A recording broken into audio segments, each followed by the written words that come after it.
और अदबगाहे जेर आसमां अज अरश नाजुक तर और नफस गुम करदा मी आयत जुनैदो बा यजीदी जा। बाबा जी तरमीम करके पढ़ते थे, नफस गुम करदा मी आयत अबू बकर उमर ईजा।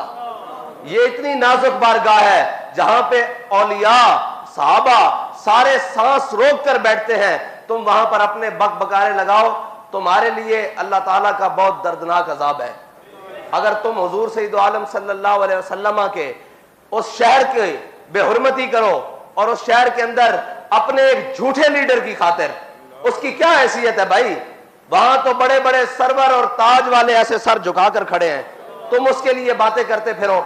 और ये भी जो जाते हैं ये अपनी शनाख्त के साथ ना जाया करें, वहां कोई शनाख्त नहीं है, वहां सब हुजूर के गुलाम बनकर जाया करें। जहां जब ये वहां प्रोटोकॉल लेंगे और ये होंगे तो फिर अल्लाह तो बड़ा गैरत वाला है ना, वो सारे प्रोटोकॉल वालों को बेइज्जत कर देगा वहां पर।